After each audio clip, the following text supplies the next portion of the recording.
आज हम मुकद्दस लूका की अंजील उसका 21वां बाब और उसकी आयात 32 और 33 पर ध्यान ज्ञान करेंगे। और आज हम खुदा के कलाम पर भरोसा करना इसके बारे में सुनेंगे।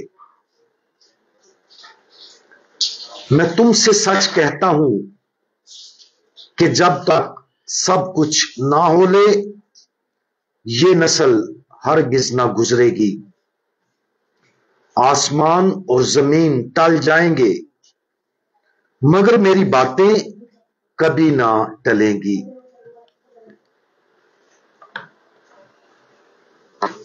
जैसा कि हम इस लतूरियाई साल के आखिरी अयाम के करीब हैं, हम दुनिया के खात्मे के बारे में पढ़ते और सुनते रहते हैं।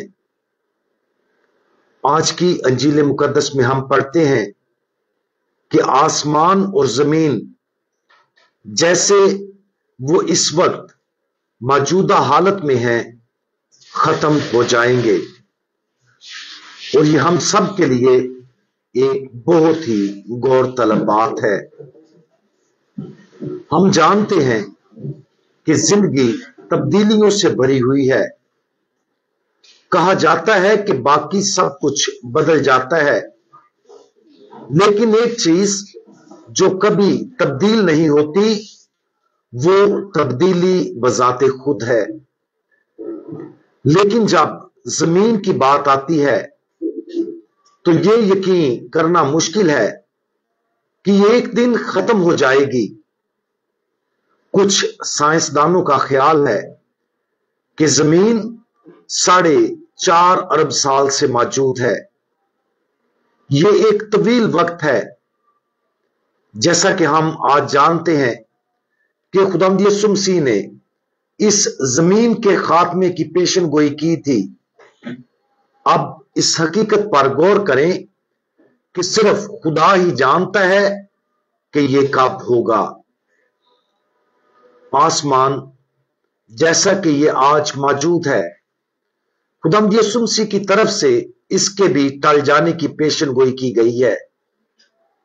आसमान जैसा कि अभी है एक खालिस रूहानी हकीकत है जिसमें खुदावंद यीशु और हमारी मुबारक मां मुकद्दसा मरियम के सिर्फ जिस्मानी बदन मौजूद हैं। बाकी बहिश्त इलाही जोहर पर मुश्तमिल है जिसमें मौजूद खुदा के फरिश्ते और उन लोगों की रूहें हैं जिनको छुड़ा लिया गया है। लेकिन अगर आसमान भी टल जाए तो फिर किसका इंतजार है? सबसे पहले ये दो हकीकतें आसमान और जमीन अपनी मौजूदा शक्ल में खत्म होने की वाहिद वजह यह है कि रोजे अदालत एक नया आसमान और एक नई जमीन होगी। जैसा कि मुकाशफा की किताब में लिखा है, उस वक्त आसमान और जमीन एक हो जाएंगे और ये नई तख्लीक हमेशा के लिए मौजूद रहेगी। लेकिन क्या कोई ऐसी चीज है जो फिलहाल अब्दी है और जो कभी खत्म ना होगी, जो कभी भी तब्दीली का तजुर्बा नहीं करेगी?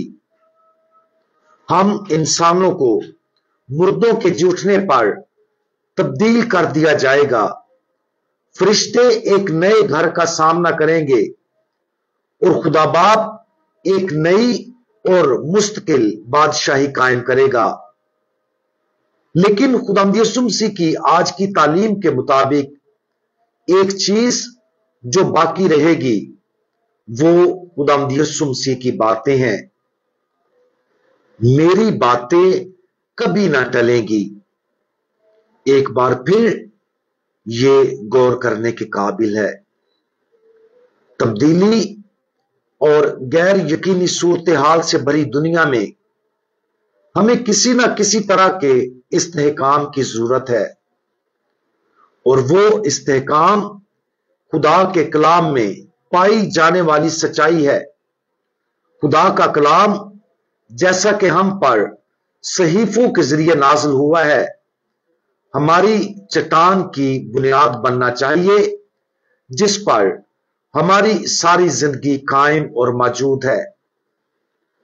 खुदा के कलाम पर गौर व फिक्र करना, दुआ करना, इस पर ध्यानो ज्ञान करना और इस पर यकीन करना हमें इस काबिल बनाता है कि हम इस जिंदगी की तब्दीली और हत्ता के वक्त के इख्तिताम पर आने वाली तब्दीलियों से गुजरते हुए मजबूत और गैर मुतगैर रूहानी जमीन पर खड़े हो सकें।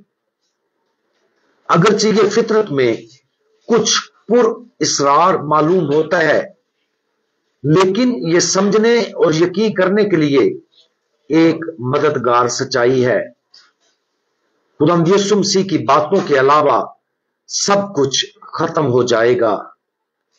इस तरह हम जिंदगी में सबसे महफूज चीज जो कर सकते हैं वो है उसके अल्फाज पर कायम रहना और उसे कभी ना छोड़ना। आज खुदा के कलाम में वाकया ही अपने आप को गर्क करने की अहमियत पर गौर करें। हम हर हफ्ते इसे पढ़ने, इसके साथ दुआ करने और इसे अपनी रोजमर्रा की खुराक बनाने में कितना वक्त सर्फ करते हैं। खुदा का कलाम महज तालीमात की किताब नहीं है जिसका मकसद हमें मुतासर करना या हमारी रहनुमाई करना है। खुदा का कलाम एक जिंदा कलाम है। ये अपनी गैर तब्दील शुदा शक्ल में खुदा है। खुदा अपने जोहर में कभी नहीं बदलेगा और उसके तहरीरी कलाम के नजूल में मशगूल रहने के जरिए हम अपनी जिंदगी में हकीकी इस्तेहकाम का तजर्बा कर सकेंगे और आने वाली हर तब्दीली के लिए तैयार हो जाएंगे। जब तक जिंदगी में मुस्तकिल तौर पर तरतीब कायम नहीं हो जाती। हम दुआ मांगे। हमारे जिंदगी बख्श अब्दी कलाम, आप कभी तब्दील ना होने वाले और अब्दी हैं। आप इस चट्टान की बुनियाद हैं जिस पर हमेशा भरोसा करना चाहिए। जैसा कि हम इस जिंदगी में आने वाली बहुत सी तब्दीलियों का तजर्बा करते रहते हैं, बराए करम अपने तहरीरी कलाम के जरिए हमारी रूह में दाखिल हों ताकि हमें वो इस्तेहकाम मिले जिसकी हमें जरूरत है। जैसा कि हम आप में मजबूती से खड़े हैं, हम खुशी के साथ नए आसमानों और नई जमीन के मुंतजिर हैं जिसका हमें इंतजार है। खुदावंद यीशु मसीह, हमारा भरोसा आप पर है। आमीन।